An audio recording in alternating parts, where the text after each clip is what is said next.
大家平安，平安。感谢神，让我们今天可以到圣殿来敬拜他哈现在在这样的一个环境当中，能够礼拜天能够到圣殿一起来敬拜，真的是非常令人家兴奋而且高兴的一件事情。那我们还没有开始我们今天敬拜之前，我们先邀请大家来看一段经文，然后我们一起来做赞美的祷告。这经文说：耶和华是我的力量，是我的盾牌，我心里依靠他就得到帮助，所以我心中欢乐，我必用诗歌颂赞他。所以这个时候邀请弟兄姐妹，我们来献上一切的感谢跟赞美特别神喜爱我们的赞美在礼拜天的早晨，我们用赞美进入他的圣殿深信神在我们的赞美当中，他要设立宝座，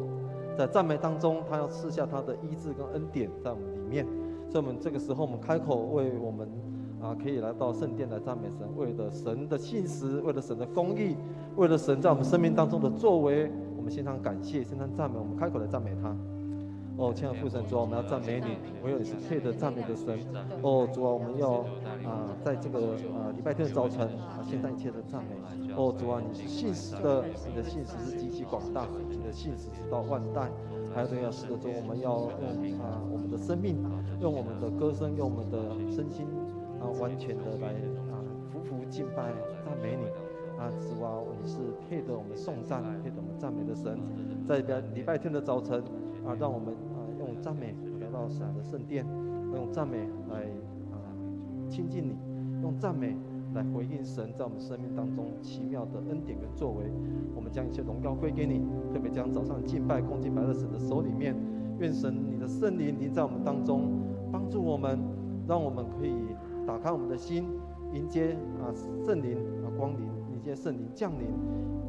打开我们的心，让你的话语今天就深藏在我们心里面，炼净我们，改变我们。我们将早上的敬拜恭敬摆上，将祷告奉主基督圣名求，阿们。我们唱这首诗歌，带我进入幔内，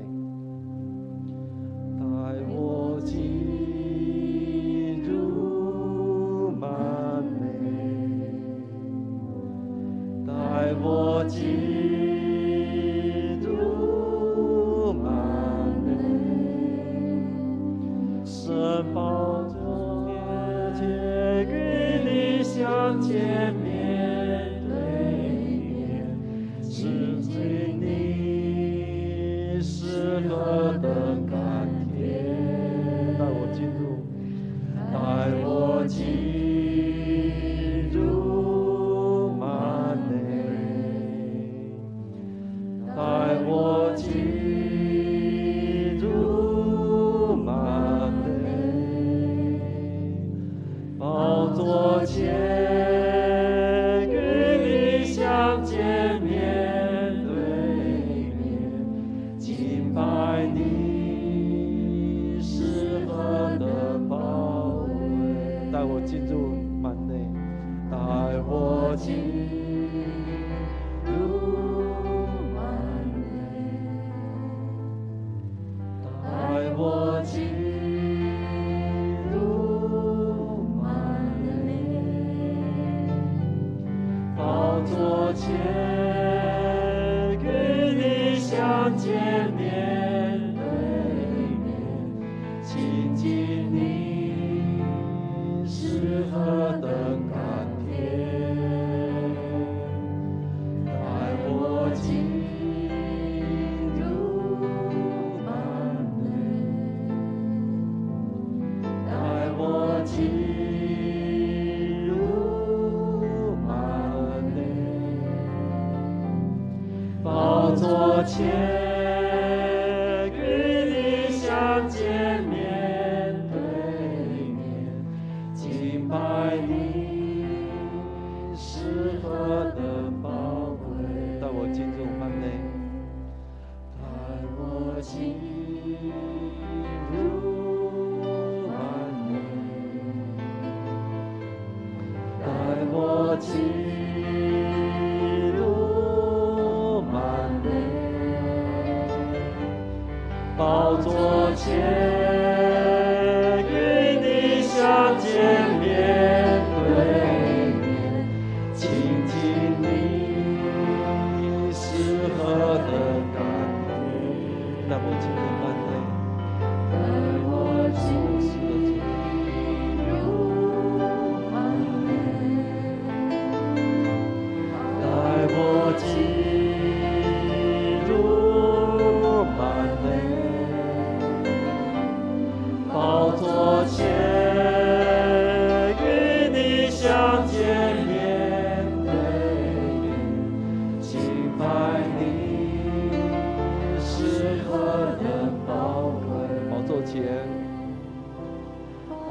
座前，与你相见面对面，敬拜你是何等宝贵。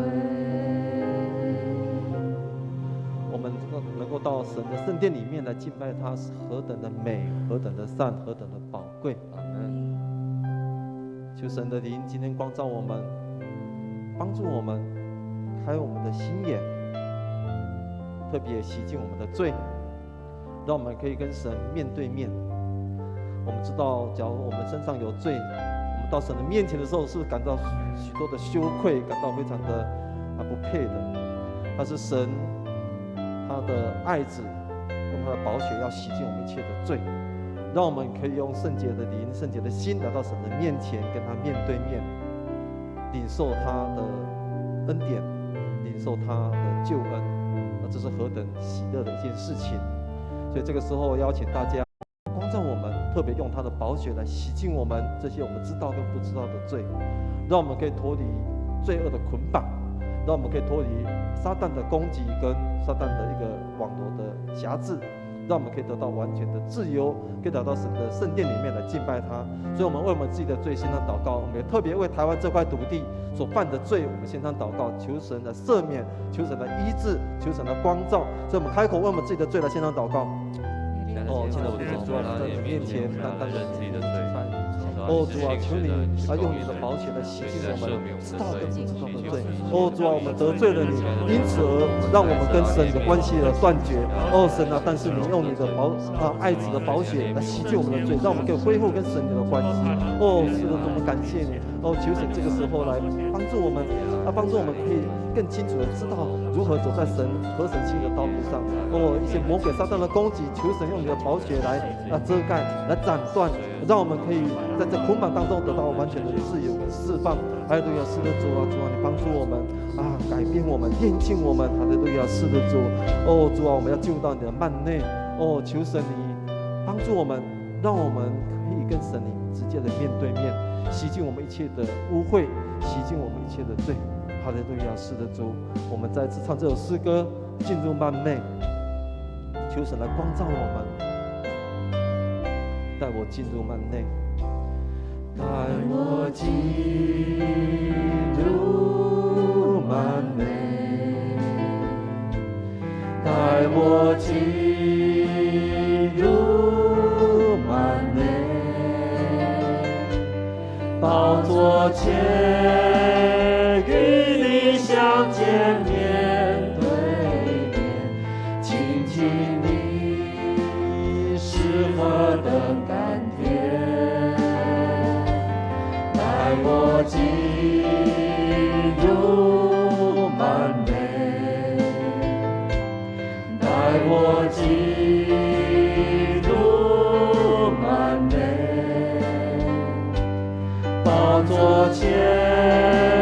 与你相见面对面，敬拜你是何等宝贵。宝座前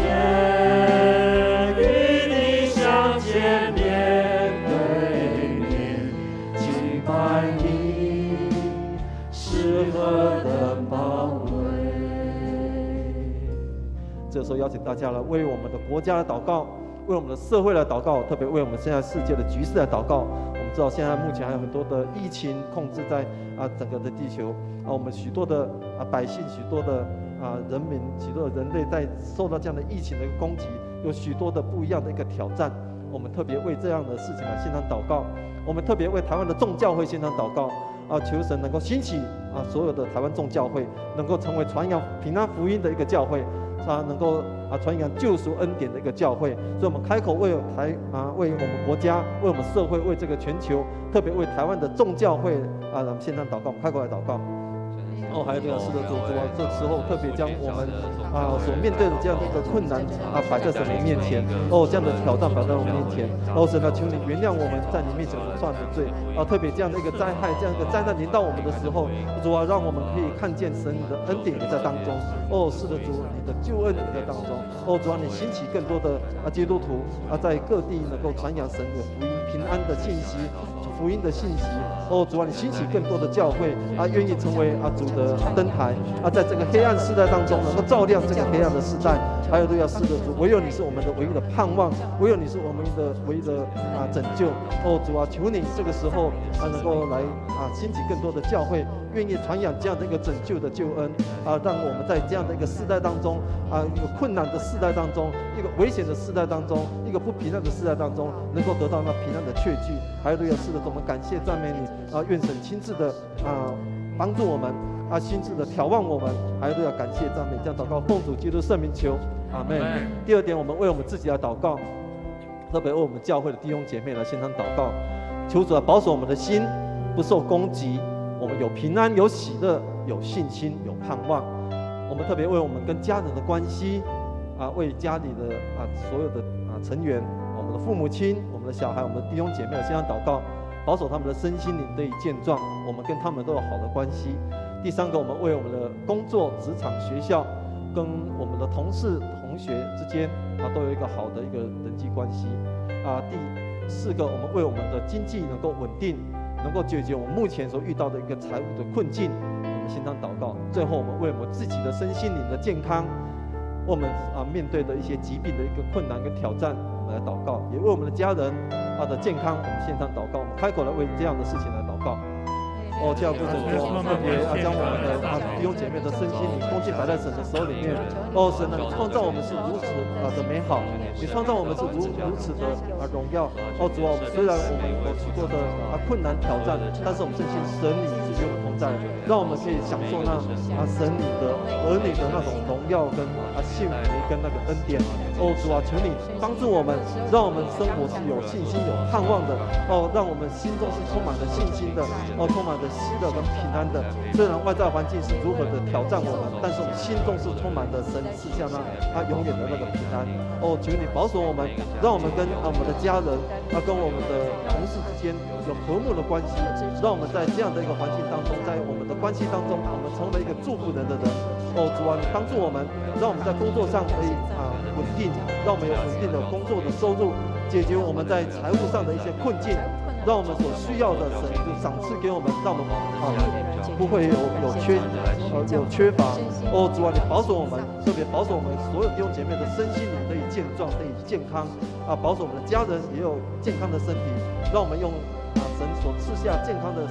身体来荣耀神，来为主做见证。还有都要感谢赞美你，保守我们所有的内外，然后我们的身心灵一切都在神的保护当中，在神的爱当中得以平安得以健康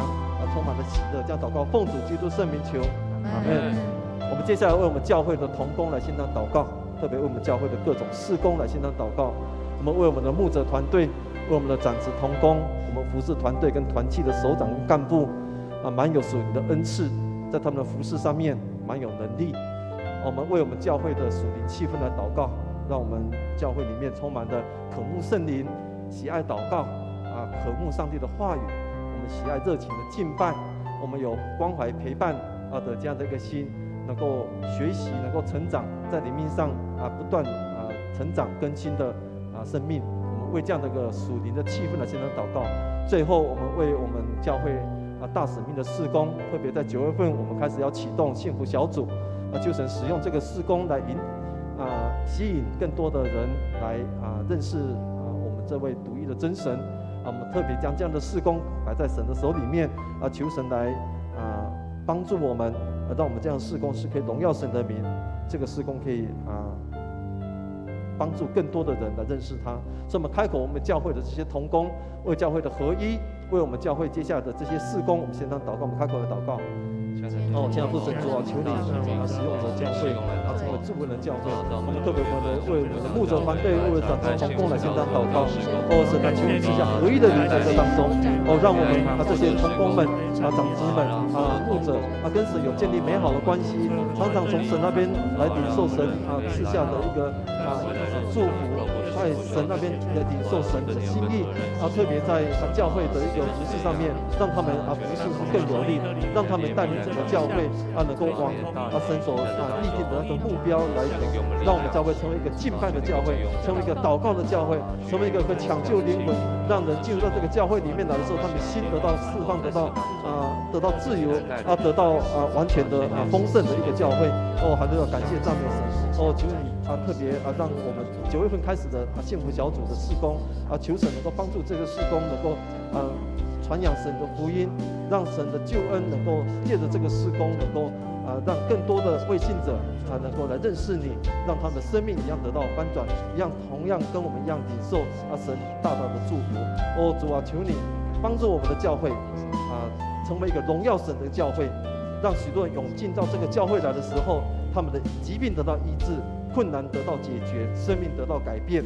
让圣灵充满在这个地方。还要感谢赞美你，我们将我们教会恭敬摆上，愿神亲自的成为我们教会的主，让我们教会能够荣耀神，让我们教会可以来敬拜神。还要感谢赞美你，将祷告奉主基督圣名求，阿们。带我进入幔内，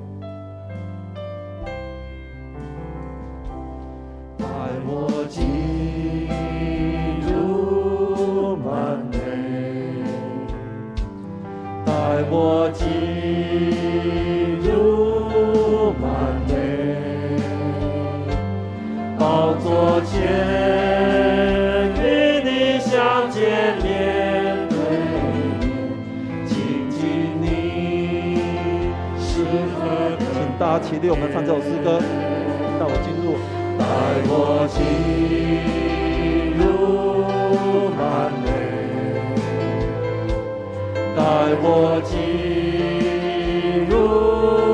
幔内，宝座前与你相见，面对面，敬拜你是何等宝贵。带我进入幔内，带我进入幔内，带我进入幔内，宝座前与你相见，面对面，亲近你是何等甘甜。带我进入幔内，带我进入幔内，宝座前与你相见，面对面，敬拜你是何等宝贵。宝座前与你相见，面对面，敬拜你是何等宝贵。敬拜神是何等的宝贵！我们为今天早上的聚会，我们献上祷告求神帮助我们，让所有参与的弟兄姐妹有渴慕的灵。我们为今天的服侍者，为整个礼拜的过程都有神的同在，我们献上祷告。我们特别为今天要讲到的牧师夏牧师，他所分享的信息能够帮助我们、炼净我们、改变我们我们在信息当中能够知道神如何的来光照我们，让神的圣灵在光照我们，改变我们的生命。所以我们开口为早上的敬拜，我们献上祷告，我们开口来祷告。这样不成功，开口来敬拜。求神这个灵在帮助我们，帮助我们，让我们可以在早上的敬拜当中看见神的荣耀。神啊，欢迎你的灵降临在我们当中。主啊，欢迎圣灵宝座在这地方。主啊，设立宝座在，让我们可以在这个地方遇见神。还有路亚，是的，遇见神是何等喜乐的事情。主啊，让你的灵充满在这个地方。哈利路亚，是的，主感谢赞美你。主啊，我们看见主的十架要高举在这个地方。看见神的荣耀要彰显在这个个地方。主啊，透过早上的敬拜，让我们再一次能够从神那边领受真理的话语，改变我们，炼净我们。让我们在今天能够满满的收获。在我们灵里面满满的收获。主啊，充足饱满在我们生命当中。还是要感谢赞美神，哈利路亚，是的主。主啊，求你赐下祷告、敬拜、赞美的灵在我们当中。让我们今天的聚会充满神的荣耀的同在，还有要是的主，我们透过早上的敬拜，再次领受神的祝福跟恩典。主啊，我们要献上一切的感谢，献上一切的赞美愿神亲自的祝福我们早上的这样的一个敬拜，设立宝座在这个地方，让我们在早上的敬拜当中看见神荣耀彰显。还有要是的主，我们感谢赞美你，将一切荣耀归给你。这样祷告，奉主基督圣名求，阿们。我们献上一切的赞美，在神的面前。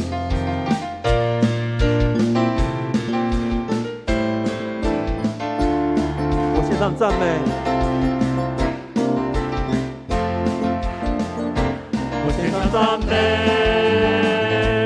你是我的主，我献上生命，为圣洁的活祭，献上我一切给你，将最好的奉献给你，我献上赞美，给我主，我献上赞美。献上赞美，你是我的主，我献上生命，为圣洁的活祭，献上我一切给你，将最好的奉献给你，我献上赞美，给我主，我献上赞美，我献上赞美，你是我的生命，为圣洁的活祭，献上我的一切给你，将最好的奉献给你，我献上赞美，给我主，献上我的一切给你，将最好的奉献给你，我献上赞美，给我主，我献上赞美。赞美，你是我的主，我献上生命，我圣洁的活祭，献上我一切给你，将最好的奉献给你，我献上赞美，给我主，再一次我献上赞美，我献上赞美，你是我的生命，为圣洁的活祭，献上我一切给你，将最好的奉献给你，我献上赞美，给我主，献上我一切给你，将最好的奉献给你，我献上赞美，给我主。我一切给你，将最好的奉献给你，我献上赞美，给我献上赞美，我献上赞美，给我再次我献上赞美，我献上赞美，给我主，哈利路亚。将一切荣耀归给我们的神，我们开口来赞美他，我们开口来赞美他。主啊，你是配着赞美的神，主啊，你是荣耀的神，主啊，设立宝座在这个地方，我们要开口来赞美你。愿神今天同在在我们当中，欢迎圣灵降临在我们当中。主啊，我们感谢你，你赐下美好的圣灵在我们当中。这个时候求神，你的圣灵就临在我们当中，改变我们，内住在我们里面，光照我们。哈利路亚，是的主，圣灵，我们欢迎你。圣灵，我们欢迎你，我们欢迎你降临，欢迎你到我们当中来。哈利路亚，是的主，圣灵，欢迎你来。神的圣灵，我们欢迎你降临。神的圣灵，我们欢迎你。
的生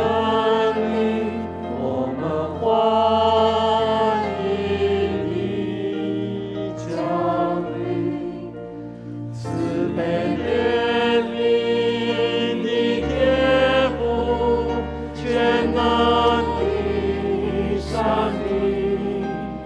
我们真欢迎你降临，在你同在里有奇妙的旨，唯有你能够使我能完全。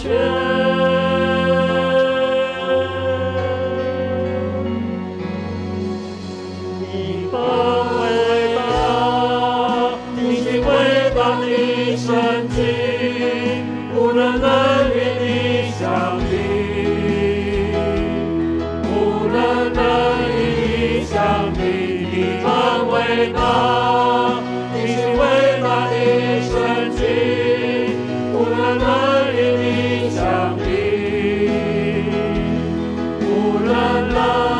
与你相比。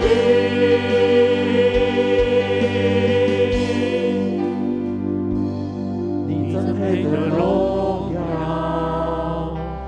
配得尊贵。主，我举双手敬拜你，我要尊崇你生命。你真配得荣耀，配得尊贵。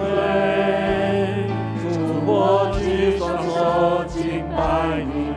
我要尊崇你生命。伟大，你是伟大的神迹，无人能与你相比，无人能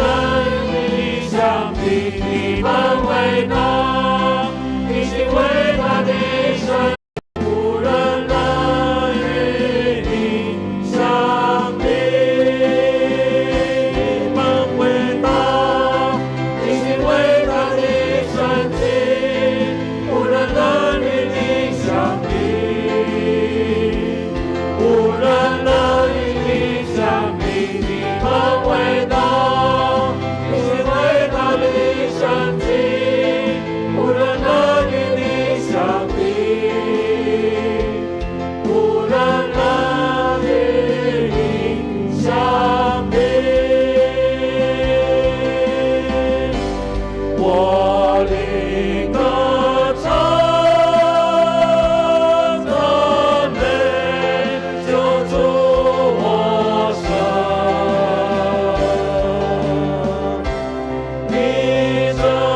伟大，何等伟大！我灵歌唱赞美，救主我生。你真伟大，何等伟大！你真伟大，何等伟大！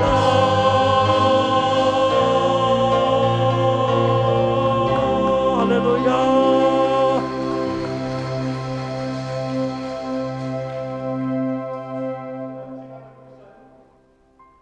你创造宇宙万物，你真伟大，我们要赞美你。让我们在你的圣殿高举你，荣耀你，因为我们是你所创造宝贵的百姓。我们要在你里面寻求你的恩典、你的智慧，以及恢复你创造柔美的形象。愿今天的敬拜从头到尾，你的荣耀在这边显现。圣灵啊，我们欢迎你，欢迎你降临，欢迎你在每一个弟兄姐妹身上，在开启我们的心，看见你荣耀，看见你的恩典。我们要学习主耶稣教导我们祷告，我们一起祷告说：我们在天上的父，愿人都尊你的名为圣，愿你的国降临，愿你的旨意行在地上，如同行在天上。我们日用的饮食，今日赐给我们，免我们的债，如同我们免人的债，不叫我们遇见试探，救我们脱离凶恶。因为国度、权柄、荣耀，全是您的，直到永远。阿们。请坐。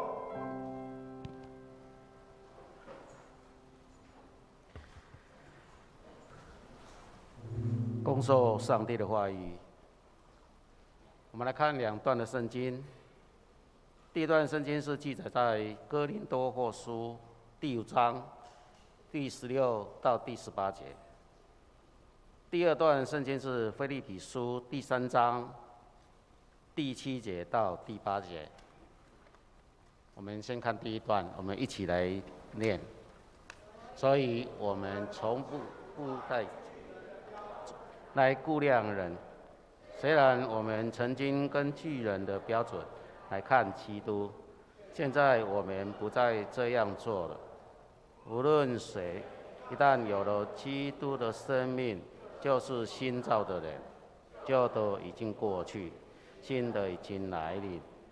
这一切都是上帝的作为，他借着基督使我们得以跟上帝和好，又给我们传和好的福音跟职分，都是我们上认为有盈利的。现在为了基督的缘故，我把那些看作亏损，不止这样，我更把万事看作亏损，因为我以认识我基督耶稣为至宝。为了他，我损失了一切，当作垃圾，为要赢得基督。圣经读到这里，献诗，我们请底波拉小组。底波拉小组今天所献的诗是大山可以挪开。献诗完，接续我们请牧师讲道。牧师今天分享的主题是圣灵光照，生命再造。圣灵光照，生命再造。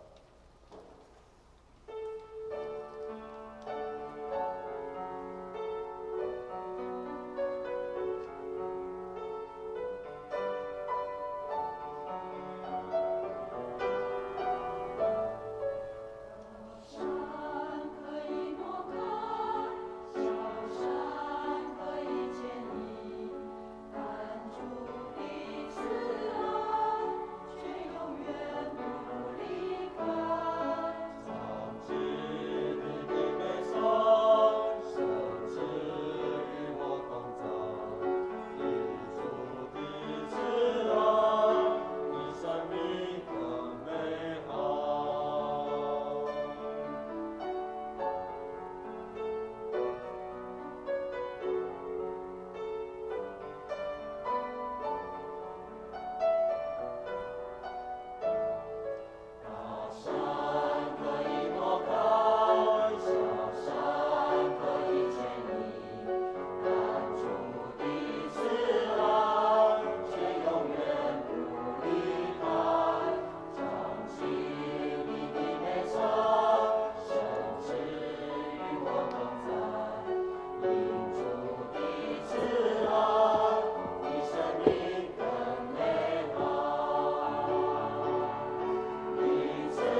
我们一起用掌声赞美主，谢谢底波拉小组，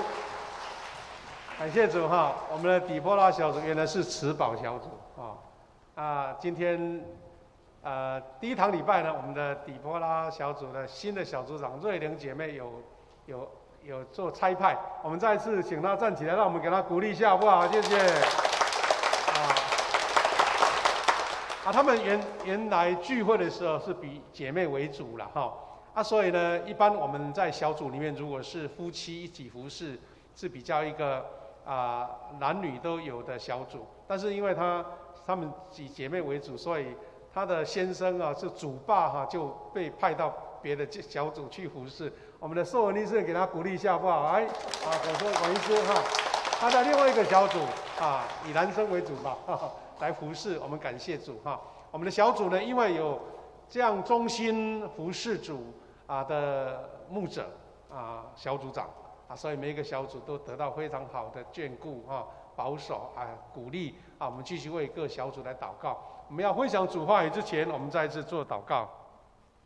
现在父神，我们感谢你，让我们在主日的时候有这样安静的时刻在你面前，因为主看重我们的敬拜。你也知道我们要用诚实，要用真诚来敬拜你，所以愿神的恩典、圣灵的光照在我们里面，让我们的敬拜从你的话语得着新的亮光、跟智慧以及力量。感谢祷告，奉耶稣的名祈求，阿们。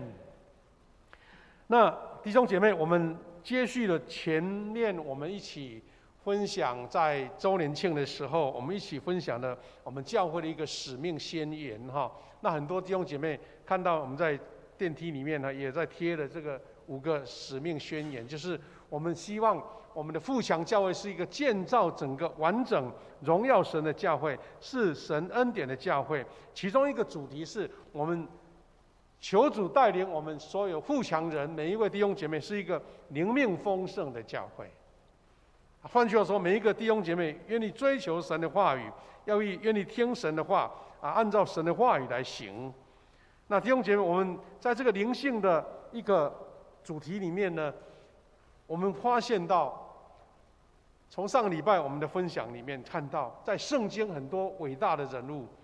伟大的人不是他本身伟大，是神让他伟大。他们因为被神呼召，有一个神圣的光照的时刻，那他们的整个人生跟生命就不一样。今天我们后续要接续来分享，透过保罗他的改变，保罗得神的祝福一生跟随主的一个故事，来再一次印证每一个弟兄姐妹在人生的每一个时刻，愿意被神光照，而且愿意追寻这个光照来往前走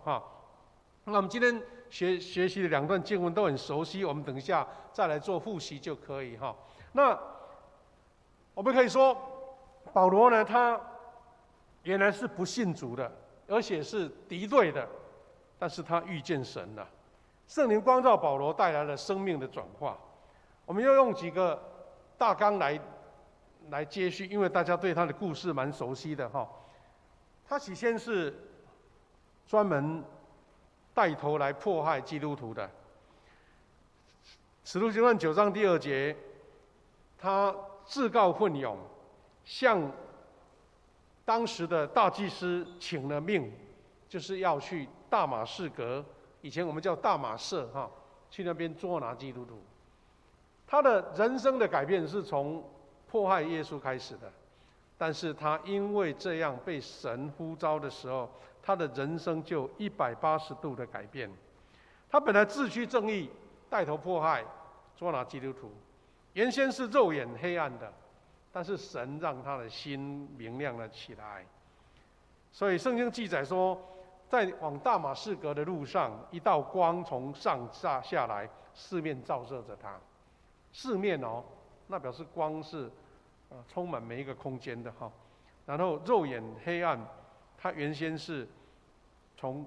地上爬起来的时候，睁开眼睛说什么都看不见，他什么都看不见。换句话说，这个奇妙的境遇在这段经文里面有比较细节，大家可以去做复习啦。不过有一段话很有意思，他说跟扫罗同行的人都站住，话说不出来。他们听见声音，却看不见人，看不见人。但是反而扫罗从地上爬起来的时候，眼睛都看不见。那他们就3天保罗看不见，那就找到大马色的里面。但神差派了一位特别的仆人，就是他主的门徒叫做亚拿尼亚，来为他服侍，来呼召他。那这段故事让我们看到一个人的冲突啦。保罗原来是一个敌对耶稣的人，亚拿尼亚当然也是逃跑的这些学生之一啊。他知道这个是罪魁祸首，他是一个很有行动力的，因为他是高学历，又是高智慧，又辩才无碍。那很多基督徒被他破坏，然后他竟然被上帝呼召，说要去就是来服侍扫罗。那这些故事，我们可以从这些话里面看到说，他睁开眼睛什么都看不见，主就对亚拿尼亚说：“我拣选他来侍奉我，拣选他来侍奉我，要他在外邦人、君王以及以色列人当中宣扬我的名。”弟兄姐妹，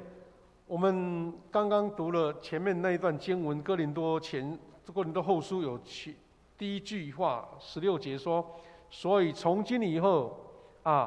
我们不再根据人的标准来估量人了。”真的，从人的标准，保罗就是一个专门敌对基督教的，专门敌对耶稣的。从我们的角度来看，我们再怎么选一个比较差的，我们要选自己阵营的人嘛？为什么会去选敌对的人呢？就好像我们11月要开始选举了，对不对？你能想象说，好，这个党派挑选了敌对的那个党派的人来说，你的代表我们去选，那不是很奇怪吗？那这些选民不是混淆的吗？或是说就是支持度一定会降低嘛？那从人的角度看来，选自己人很正常，但是神竟然选了一位敌对他、迫害他，特别是当他让很多基督徒送上断头台，被火烧死，被石头砸死，这样的人能够做主的门徒吗？但是神用特别的光照，让这位那么积极破坏基督徒的使徒保罗，成为一生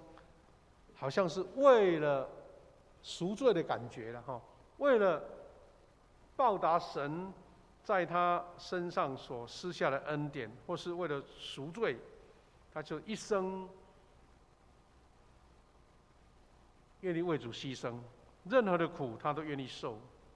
所以我们也看到第2段经文腓立比书里面提到说，保罗因为主耶稣就把至宝变成粪土，至宝变粪土，那是一个非常我们难以思考的、难以理解的。就像我们身上每个人多多少少都有一些珠宝嘛，有一些金银嘛，有一些你身上的首饰嘛，说你把它当成垃圾丢掉，任何人都觉得你头脑坏掉了，怎么有可能这种事情呢？或是你珍爱的手机，一只手机好几万块，你把它丢掉，你愿意吗？换句话说，保罗因为遇见了主，他全部的观念都改变。当然，他也不是用世俗的角度去衡量价值的，而是他觉得在福音的面前，在灵魂的面前，他觉得一切都觉得不再重要了所以3章7节说，为了基督的缘故，我一向认为有盈利的，我把它看作是亏损。换句话说，他以前所追求的，他是世间的荣耀、财富，或是学术地位，或是一切的所有人觉得是最羡慕的部分，他虽然有，但是不再重要了。所以这一种人视死如归的人，是耶稣所爱的人。这一种原来破坏他，经过改变，他就是一生不再回头了，一生走在神祝福的道路上，神所赐予恩典的道路上。我们可以从几张那个传统的历史的图片来看保罗的一生，他怎么样见证神的恩典。这张图是记录着说，当第一位执事第一批执事史提反被判死刑，然后被用石头砸死的时候，圣经记载说，那位年轻的保罗就是在现场，而且替行刑者看管他们的衣物。换句话说，他是当指挥者，他是在旁边知道这件事情的结局，他觉得他自己非常的感觉非常的骄傲，因为他能够维护他们犹太人的教义，他把耶稣他们所传的福音看作是毒蛇猛兽。就好像我们常常会碰到说，当你的观念认为哇，我们现在整个台南市的很多草地树林不能有外来种，对不对？然后觉得外来种会侵害我们原生的生态嘛。这2天呢，在日月潭呢，有举办那个泳渡日月潭比赛哇，很多人就想一生要游一次就去报名上万人去从这边游到那边去或是游到那个光华岛就来见证自己的体力很好我们教会很有一些弟兄他们很愿意参加这个活动。然后因为有人然后丢到水里面，哇，把本土种的弱势把它吃掉了所以大家很惊慌，赶快要把所有那些渔夫把它除掉。那这个是生态上的平衡。那我讲这个历史就是说，保罗当时就是这种观念，他认为耶稣传的福音那是离经叛道那怎么我们的犹太人的传统被你推翻，那还得了？当一个人的观念是旧的时候，他把外来都认为是一种挑战，这是一种不合他们需求的，所以他这种当时是正义之士他觉得除恶务尽，把它全部除掉，他才是觉得是最骄傲的事情。所以当时这个保罗是做这种事情。不过当他领到这个大祭司的使命，好像是一种好像那个所谓的免死金牌，或是说所谓的那个尚方宝剑，要到大马色这个地方来除掉这些犹太这个基督徒的时候，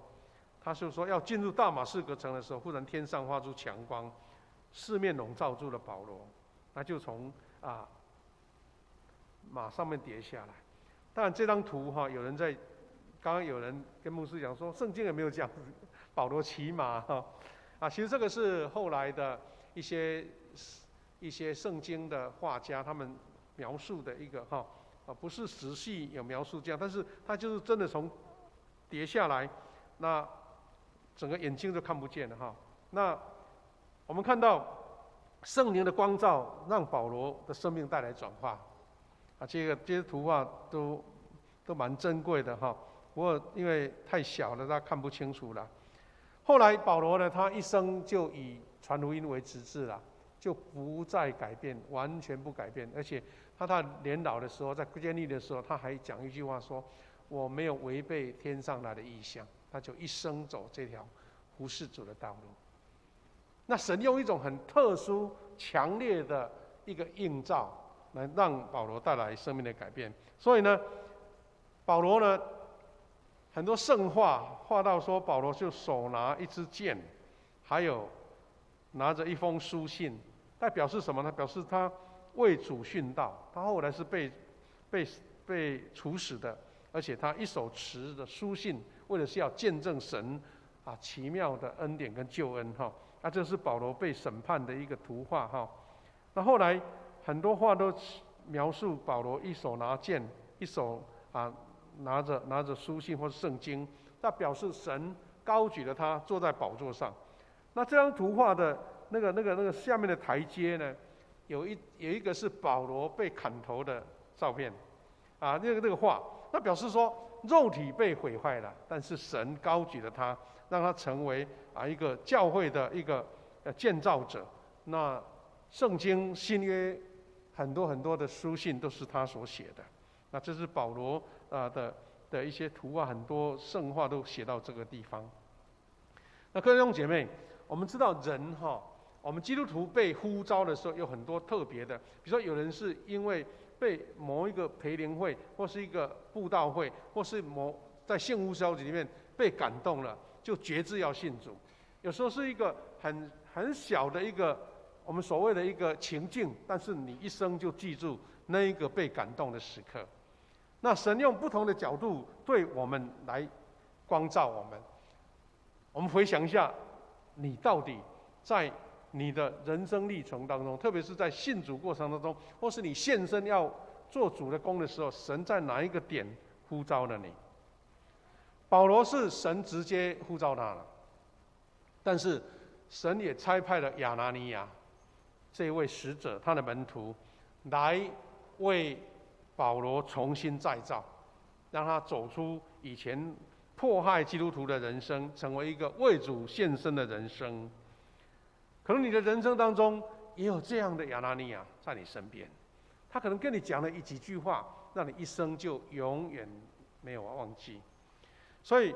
我们可以说，人的生命的旅程也都有他的神圣的时刻，尤其被主选召的人，被圣灵光照，其实也有很多奇妙的方式。当我们看到上个礼拜我们曾经讲到好几位那个圣经里面的伟大人物他们的受呼召的情况是很特殊的啦。虽然我们不是每一个人都这样的那么很特殊的情境，但是通常都有这样的神圣时刻。所以当圣灵光照你的时候，你用奇妙的方式，你的生命被再造了，眼界被打开了，而且重要的是你的价值观完全被翻转。所以有时候我也在回忆说，我现在献身当主的仆人，已经接近尾声了就是一生能够服侍主的一个岁月，已经慢慢走到尾声了。在回顾说，当初我为什么会献身来当传道人？其实我回忆到说，在我年轻的时刻，有1、2个神透过长辈的声音告诉我，看起来是平淡无奇但是你就一生永远忘不掉。我记得我在应该是国小或是国中的时刻，我们有一位已经迁居到高雄的一位家族的阿伯，那个辈分的，他因为年轻有学到那种拍照的技术。以前要学拍照，就是要很特殊的那个学徒嘛要自己会洗照片，要冲洗照片。然后他有一次，他就带了很多仪器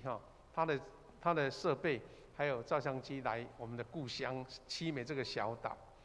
为什么要这样呢？因为那个地方根本没有照相馆嘛，所以有时候他把那些东西都带过去，也许可以服务一些需要照片的人他有点类似那边赚钱就对了因为他已经搬来台湾已经很久，所以他们自己的老家都坏掉了没有办法住了，就来住到我家。因为那个时候也没有什么旅社我因为小时候很好奇嘛，看到他拿那种机器照相机非常的羡慕就当小跟班那陪他到处跑，到处照相。然后他就用他住在我们家的那个房间把它遮住那些光线就当暗房，对不对开始冲洗照片。那他还允许我进去，因为有时候小孩子嗅奸有时候会给人家弄坏东西所以要让他信任才让你进去就看到真的在洗照片因为暗的暗房就很暗嘛，就是一个微小的一种红光才有办法做事情。但是在那个经历当中，是因为他偶然突然间提出一句话，他说你将来要当牧者来为主做工。因为我们七美这种小岛你看常常牧者都有时候没有牧者就是常常缺了一次就半年没有牧者所以你要来献身来当主的仆人。那时候我当时把它当成一个长辈的鼓励嘛哈。当然我们常常会接到很多长辈鼓励你，但是很奇妙，就是那一句话就一直放在我心里面。我说很多人在鼓励你啊，比如说你书读的这个不错，那说将来当什么一大堆，总是很多人会给你小时候会鼓励你啊，但是只有这句我记住。后来在我高中的时候参加了一次灵修会，在献身会的时候，我再次接受到一位牧师的呼召，说：你们愿意为神摆上吗？愿意将你的生命为主所用吗？我记得那一次在高中的时候，我们特地澎湖的小朋友被带到台北去，那时候觉得很稀罕，觉得说哇大都市这样子，但是去那边玩什么都忘了，就是记得那个献身会的时候，我自己流着眼泪跟主说：主啊，如果你要用我，就愿意献身。所以隔年毕业的时候，我就来考神学院。看起来一般人碰到这种情况的很多了，很普遍。但是重点是这样的一个神圣的 moment， 神圣的时刻，你有把它看作是就是你所要的，就是神给你的你愿意一生走在这条道路上吗？所以弟兄姐妹，也许你的呼召不是一定要像我一样当牧师啦，但是神曾经呼召你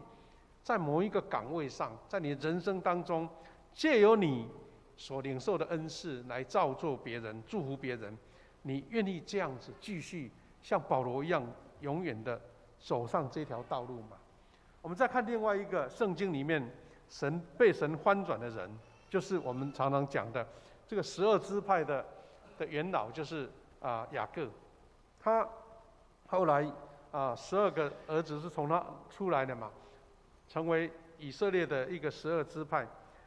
但是当初他是双胞胎的老二他在犹太人的传统里面是没有资格承接的，但是他竟然用尽了各种比较不是很正当的办法，抓取到那个长子的职分了。但是因为这样就跟他的哥哥就闹翻了，他的哥哥容不下他，他只好怎么样？只好逃跑，他只好离开，他没有办法在原来的地方。但是神也用了这样的人，奇怪他照理讲他不是一个很正当的行为的看起来讲是被排斥的人，但是神却用了这位已经走投无路，在外地流浪的，他要得长子之福却流落异地的，他就在一个地方。那这个地方呢，原先的名字不是叫伯特利的，原先的名字叫做路斯。他只是一个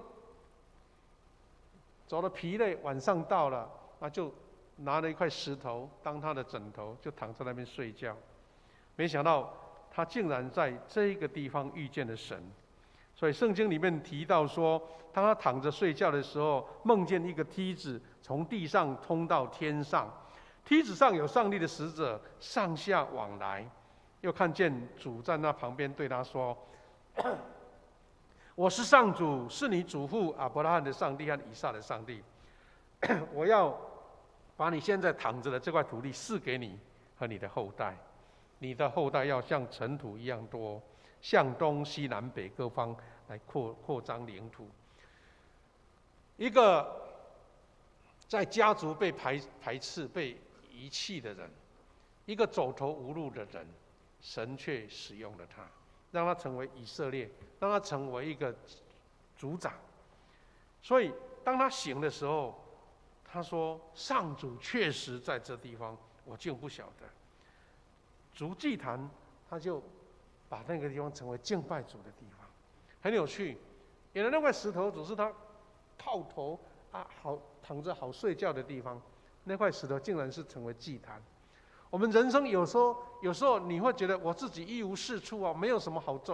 重要的，没有什么值得夸耀的。但神用你的时候，一块枕头会变成祭拜神的祭坛。神的恩典在你身上的改变，是让你觉得说不可思议的。原先这位被家族遗弃，或是甚至被他哥哥想要把他追杀的人，神改变了他，那就成为一个有以色列的一个元老。所以虽然后来他不足了，因为以色列发生了饥荒，那个时候他的儿子约瑟已经在埃及了，然后他因为旱灾没有任何可以吃的，但是神已经为他预备了在这个埃及的地方有美好的一个他的儿子为他预备的一个美好的一个环境，然后他就从以色列那个迦南地离开了，到埃及去。上帝给他祝福说：“我是上帝，是你父亲的上帝，不要怕到埃及去，我要使你的后代成为那里成为大国。”换句话说，原先是一个不足的人，一个在遇到旱灾缺乏的人，竟然成为祝福埃及的人。那是一个神给一个不可能的人的任务，变成一个伟大的祝福。弟兄姐妹，我们可以看到说，这些图画看见在漂流在旷野有没有什么好地方可以住？连帐篷都没有的，以石头为枕的，竟然看见神的荣耀。这些图画都在描述说，神遇见了雅各，雅各也遇见了神，神亲自对他做应许，所以后来他就让这块石头看成是敬拜神的地方。所以伯特利就是敬拜神的地方。伯特利是一个立此为圣，让神的荣耀在这边显现的地方。弟兄姐妹，你的伯特利在哪里呢？当你献祭的时候，当自己摆上愿意被神所用的地方，那边就是你的伯特利。也许是你的职场，也许是你的家庭，也许是你的事业，也许是你在家族当中的一个地位。神，当你要被神所用的时候，那一块当枕头没有什么价值的枕头，会变成祭坛，会变成神所重用的。神在那边，所以这位雅各说：“不知道原来神在这里。神是在一个被呼召的地方，让你那边成为伯特利。”所以我们看到哥林多后书在这样描述说。所以，我们从此不再根据人的标准来估量人。虽然我们曾经根据人的标准来看基督，现在我们不再这样做了。无论谁一旦有了基督的生命，就是新造的人，旧的已经过去，新的已经来临。这一切都是上帝的作为，借着基督使我们得以跟上帝和好，又给我们传和好福音的职分。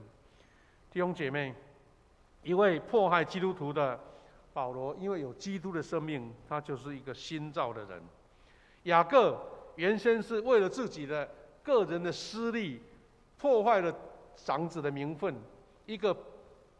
到处流浪或是等于是出逃的人，被神呼召的时候，他成为一个大家族的，或是一个民族的一个开头，而且是祝福了埃及人。弟兄姐妹，我们在教会里面常常看到很多这样的人物，他们因为被神呼召了，他的生命被改变了，他的价值观完全改变了。他以前看作重要的、所追求的名声地位，或是社会的价值，他完全改变，愿意被神所使用。我前不久看到有一位我们教会的前辈叫蔡茂堂牧师呢，他po了一个小小的一个网址啦我们知道有时候我们在群组里面，很多人就会说，请帮我们他参加一个什么表演或参加一个 project 请你为他们按赞，让他能够曝光度高就会得到奖金那一类的。他 po 的这个是说他的同学是台大医学院的同学，他这位同学是一个天主教徒，是很优秀的医生，但是他后来为了去照顾那些弱势者、残障者，或是身体发展有机能有困难的人，他就愿意成立一个基金会，专门在照顾这一群弱势者。所以他就推动一些方案让社会人的支持。这位蔡茂堂牧师，他也是医生，后来献身当牧师，他就请大家一起来帮忙来来投票。那从他的描述当中，我们知道说，很多人因为他本身在社会地位是让人家羡慕的，但是他为了一个更高的价值，他愿意牺牲，他愿意去照顾那一群在社会的弱势者。弟兄姐妹，你有基督的生命，到底你用口头讲多少都没用，而是因为你所作所为，你所讲，让人家看见是基督的生命在你里面。有时候我们愿意为别人牺牲自己，或是原来自己吃亏让别人得帮助。如果没有基督的生命，人家做不到的。我们愿意去帮助一些软弱的人，一些弱势者，是因为有神的生命在你里面。所以这段经文简单的教导是说，不再根据人的标准来估量人，一旦有基督的生命，就是新造的人。然后他说，又借着基督使我们得以跟上帝和好，又给我们传和好福音的职分。换句话说，你成为基督徒被神所呼召，是因为你要跟神和好。当你跟神和好，上帝的生命才能进入到你里面，而且你所传的福音是让人跟上帝和好的福音，是一个得拯救的福音，是耶稣基督宝血所救赎来的福音。各位弟兄姐妹，我们一起寻求，在你的人生过程当中，什么时候是你的神圣的时刻？这个神圣的时刻到底给你什么样的信号？那你愿意为这个呼召一生走上这条祝福的道路吗？有时候我们会，有时候很明显，哇，很清楚；有时候又很矛盾，因为被生活所迫，或是为工作或很多软弱所打击，你又突然间觉得这个不再重要了。但是怎么样继续持守？所以基督徒呢，我们是要勇敢寻求你生命被圣灵光照翻转的那个时刻，然后让基督的生命在你身上显现出来。换句话说，这个呼召有时候好像被灰尘遮盖了，或是消退了，你怎么样继续持续它？我们看到一句很重要的话，叫不忘初心。不忘初心的意思，我们每一个人都有生命被转化的神圣时刻，但要继续持续更新，继续转化，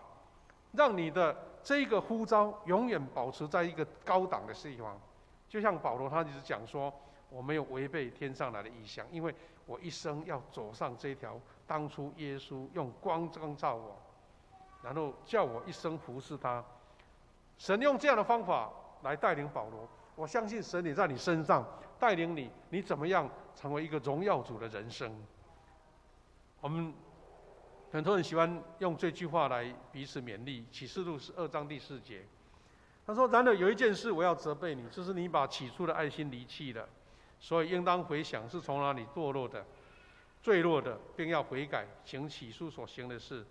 你若不悔改，我就临到你那里去，把你的灯台从原处挪去。”弟兄姐妹，这个不是一种咒诅，或是一种判罪，而是提醒我们说，你原先的呼召是那么的明显，那么的有力，但是为什么你突然间暗淡了？那个灯台被移走，那就更暗了，对不对？那回想你原来的初心呢？你原来的初心到底被生活所迫，或是被某些软弱所遮盖了？我们怎么样悔改，行起初所行的事，能够回到起初的爱心？这是我们基督徒一生要持续走的路。愿神圣灵的光照，你的生命被再造，再造是持续的，是永久的，是继续在见证神恩典的。下面我们一起做一个祷告。祷告，我们要邀请我们的中保代表团准备心，要来到主面前，我们一起来做差派。我们也可以有音乐来配搭，我们一起来为这些事情祷告。第一个，你跟神说：“神啊，你曾经在我的生命当中有那个奇妙的时刻、神圣的时刻，光照了我。可能是一个生命的改变，一个任务的差派，或是一个神在我前面道路设下的一个标杆跟呼召。神啊，愿我能够继续持续这样的呼召，不违背原先神给我的召命，以及给我的使命，让我一生走在这样恩典的道路上。第二个，我们为我们自己跟家人代祷，求神将这样的祝福也赏赐在我们的亲人朋友当中。第三，我们准备要在下半年推动幸福小组，就是一个传福音的行动，求神来保守每一位愿意为神参与传福音事工的弟兄姐妹，让他们有神的恩典、圣灵的力量，所做传福音的工作能够亲自加倍见证神的恩典。也为我们教会中病痛的弟兄姐妹献上祷告，求主的医治在他们身上。也为我们教会很多年轻人要回到学校继续新的学期的课业，还有这些小朋友，求主带领他们有美好的学习。我们一起在主面前按照自己的感动跟神来祷告。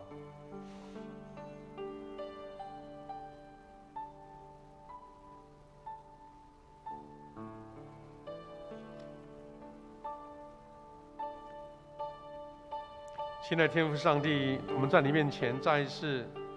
将我们被神呼召光照的时刻再一次回忆起来，再一次让它明亮起来。因为我们知道这是神在我们身上所显现，你爱我们，看重我们。主啊，虽然我们有像保罗、像雅各他们那边那么强烈的一个影像，但是我们知道在我们生命当中，你赐下这个美好的时刻，呼召了我们，在我们人生道路上，因为有神给我们的旨意跟标杆，我们就愿意为神来走上这一条被神恩典差派赐福的道路。我们将教会每一个弟兄姐妹交托在你身上，求你亲自来带领跟保守。我们也为教会弟兄姐妹当中有病痛的，在医院治疗或在家里静养的，求你赐下你的医治在他们身上。我们也将我们教会的青少年、我们的儿童，他们回到学校新的学期的学习，主赐给他们智慧、能力，特别是有美好的品格，在学习过程当中被神所建造，被神所装备。感谢主，我们要为代祷勇士来献上祷告，因为他们要成为守望者，要成为神的同工，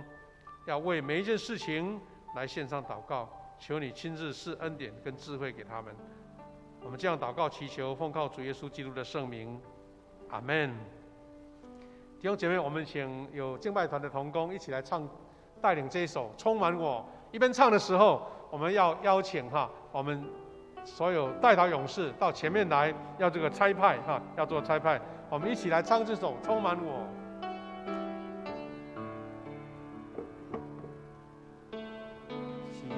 因为有你，我的灵渴慕你，我全然慢慢到前面来好，有参与代祷勇士的，全心赞美你，举双手敬拜你，深深说爱你，我的神，我的主，我渴望亲近你，充满我，浇灌我，使我灵一排两排都可以满意，充满我，接近我，更新我，充满我，滋润我，让你爱来围绕我，我一生，我一世属于你。充满我再一次，充满我，浇灌我，使我灵得满意，充满我，接近我，更新我，充满我，滋润我，让你爱来围绕我，我一生，我一世属于你。我们感谢主，在第一堂跟第二堂都有那么多的代祷勇士，他们愿意将每一个礼拜至少1个小时的时间，分别为圣，摆在神面前。我们确信这个时间只是我们1个礼拜好多小时当中的1个小时，但是当神悦纳的时候，那个小时就是神大能大功的神迹的时刻。因为神看重每一个人为神所摆上，被神所差派。愿神赐福我们这一群代祷勇士，也让他们在生活、在工作、在整个时间的规划上面都不受阻挡。因为代祷的勇士也是神特别恩待的勇士。我们这个时候请可以拿纸条上面的这个差派词，或是看荧幕都可以哈。当我说我的时候，你们就念自己的名字，然后一句一句把它来做一个宣告哈。好，我一起来，愿意接受上帝的赐福与差派，忠心委身于教会的中保代祷事工。我愿意遵守中保祷告服事的时间，参与守望祷告的责任与使命。第3，有关代祷事中各样教会事工与个人代祷事项，我愿意向人都保密。愿上帝与我同在，并垂听我的祷告。阿们。这是一个共同的祷告，也是在神面前向神的祈求。我们为这群代祷勇士来做一个祝福的祷告。谢谢天父上帝，感谢你，感谢你愿意差派我们这一群代祷守望的弟兄姐妹，将每个礼拜至少1个小时的时间分别为圣。在那个神圣的时刻，神要启示我们，神要将你的话语赐给我们，也要将我们代祷的感动在神面前来呈现。神啊，求你赐给我们更大的信心，因为主应许我们信心的祷告，主你必要成就。只是给每一位弟兄姐妹在祷告室的时候不受干扰，是有跟神密切的联系，圣灵的同在，每一个祷告都带来了力量，带来了改变，带来了神迹，带来了祝福，带来了本身灵性的更加的增长。感谢赞美主，求你继续保守在未来4个月当中，每一个弟兄姐妹他们参与的时候都不受干扰，不受阻挡，让他们服事更加被神所重用。感谢赞美你，奉你们的祝福这一群代祷的勇士，也求你继续保守我们每位弟兄姐妹，看重这样代祷的事工，无论是参与或是在家里面自己的生活时间，我们都愿意摆上代祷的时刻。尤其我们有不同的像我们的各样的守护的祷告、代祷的祷告、祝福的祷告、RPG 的祷告，这些都是神所赐给我们美好的属灵的工具。求你继续带领我们，这样祷告祈求，奉靠主耶稣基督的圣名，阿们。我们请向后转一下，可以吗？面向大家，我们请弟兄姐妹为他们做一个热烈的掌声，来鼓励大家。好，谢谢。好，我们请回座。来，我们请一起要来做奉献哈。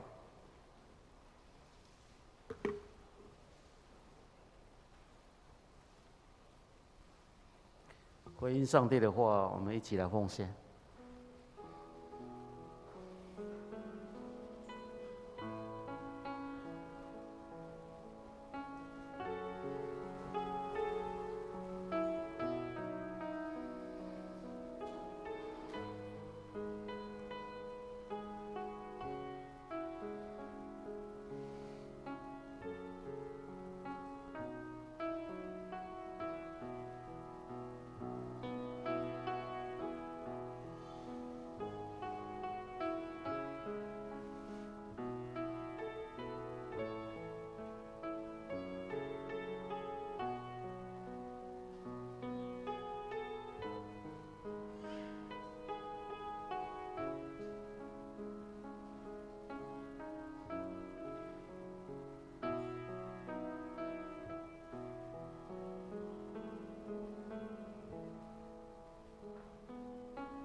我们起立来唱回忆诗。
会众请坐。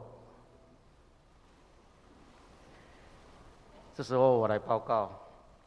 我们首先来看本页的金句。我们看周报的后面，我们念华语的部分，请我们宣扬他自用诸般的智慧劝诫个人，教导个人，要把个人在基督里完完全全的引到神面前。哥罗西书1章28节。我来报告。我们看服事的部分。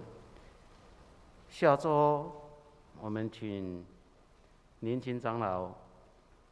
为我们施会，那我们请瑞品传道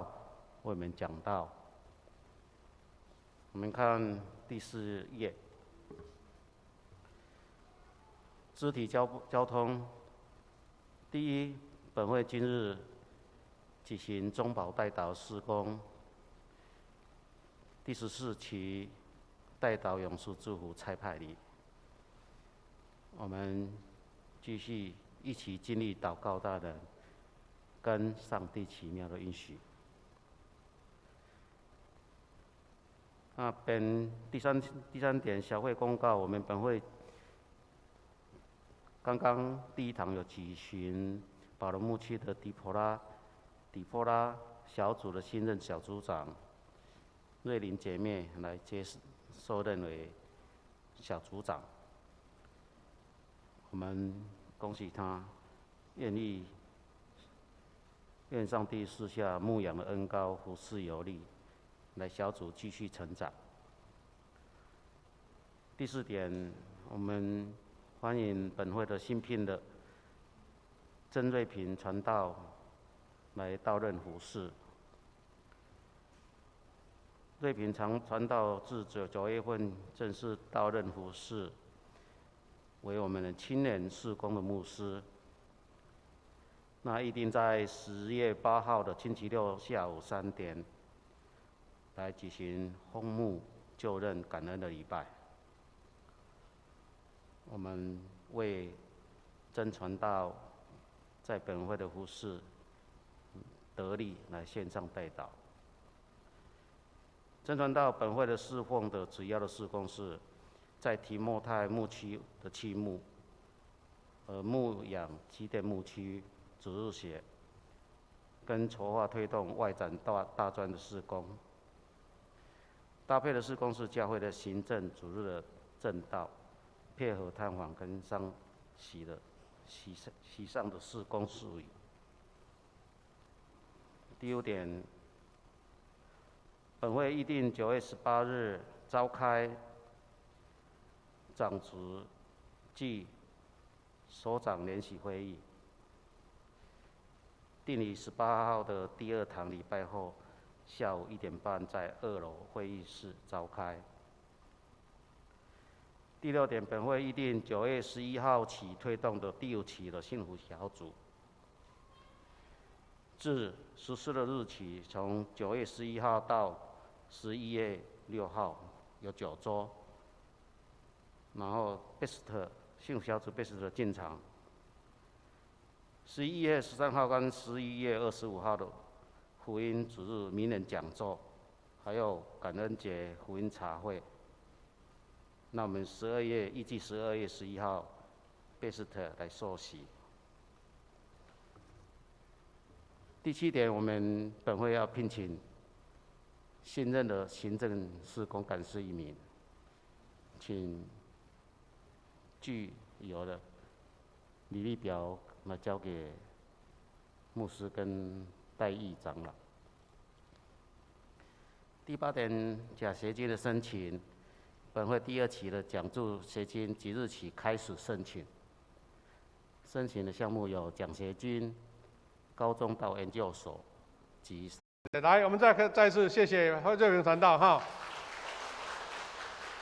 感谢主，瑞平他是我们教会出身的传道，所以他已经3年的传道任期完成了。他准备在我们教会在10月8号，原来是9号了哈。因为那一天那个礼拜刚好是国庆年假啊，所以我们的中委会说，那可能要用礼拜六，大家比较方便，因为礼拜天、礼拜一有很多活动啊，所以要改成礼拜六的下午3点。我们请大家同工弟兄姐妹把那个时间留下来哈，来一起为我们瑞平传道祝福祷告啊，他按牧就是成为牧师了，又要叫曾牧师他服事的内容我们刚刚已经报告过了哈。好，谢谢，我们请瑞平传道回座，谢谢，拍手欢迎他。另外，我们在推动这个幸福小组，因为那个疫情已经停了一段时间，那有的小组觉得筹备不足，或是邀请不到 base 的，有的是因为同工不够。那我们这几天大家在思考说，其实有些小组它也非常有创意的变通，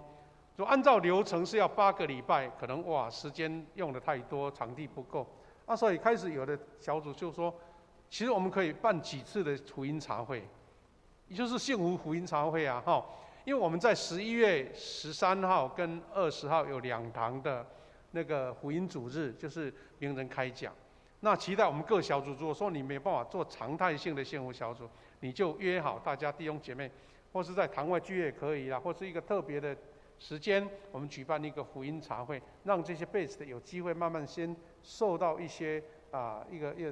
会前的一个教导学习，然后邀请他们来参加我们的那个福音主日那一起在还有包括我们的感恩节的我们的福音主日或是我们的茶会，那这样也算是一种传福音的方式。那各种方式只要大家用心努力去传福音，都会有效果。期待大家可以往这个方向去思考如果没办法完整的常态性的幸福小组那期待把资料、把你们的方式交给我们的干事，我们来做统整统整。另外，刚刚有报告说我们要新聘一位新的行政干事，我们今天到第一阶段就收件到今天，如果有好的人选，欢迎来推荐那等一下我们会礼拜结束的时候，我们会做一个庆生会我们请寿星刘部那。还有其他的报告有2个点呢，一个小点就是我们教会因为松联团契因为那个疫情已经停了半年所以连要开年会选举都没办法我们小会到最后有一个变通方法说，那你们这一群委员呢再留任1年好了啦这是由小会认定的所以有这个困难他们能够继续服侍了不用再重新选举这样子。另外还有一个需要大家配合的就是。我们教会的清扫的同工叫做云秀姐妹，她有时候做礼拜的时候，她们在别的教会聚会，所以就没有在我们当中，可能不大认识了不过她因为受伤，这次伤得不轻连她女儿也摔到了，所以可能要停了1-2个月休息了。那因为这样，我们就请我们教会有一些有这样的专业的同工来协助支援，但是没办法全面说1个礼拜都在这边打扫。所以要拜托各小组、各团契、各单位如果你用到这个场地，反正一个原则就是，你看到什么样的情况，你就把它恢复原来状况，把那些脏的那个纸屑啦、一些吃的东西啦、有水渍的地方把它干净，这样就可以减少那些服事同工的这个辛劳请大家帮忙请大家来做这样的配合。好，那我们就等一下一起做庆生会，我们才做结束。谢谢。我们来唱最后的诗歌曲。诗歌唱完，我们请牧师为我们祝祷。我的神，我的王我要称颂你的名，我要永远称颂你，我要天天称颂你。我们一起来领受从神来的赐福。愿主耶稣基督的恩典、上帝的慈爱、圣灵的保守相通、扶持，跟每一位弟兄姐妹同在，从今时直到永远。阿们。阿们。阿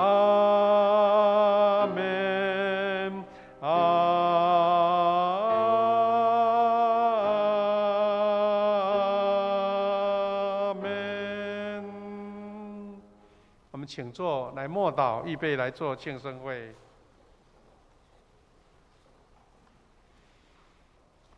弟兄姐妹，感谢主！我们在离开前，我们要为这一群9月份的寿星来献唱祝福的诗歌祷告。我们请9月的寿星起立好吗？起来，让我们为你们祝福好不好？9月份的寿星，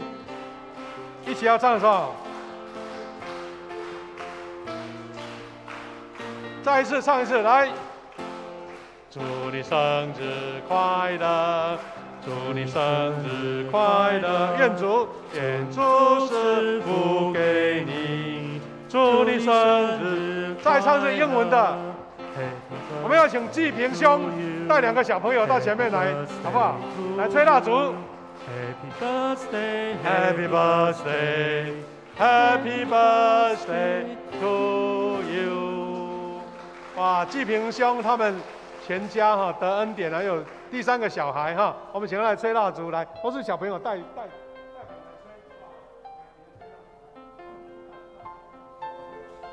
预备，1、2、3，哦，拍手！哇，好可爱3个可爱的小朋友都小跟班了很喜欢来教会。我们一起为这些寿星来祝福祷告。亲爱的天父上帝，感谢你在9月，我们有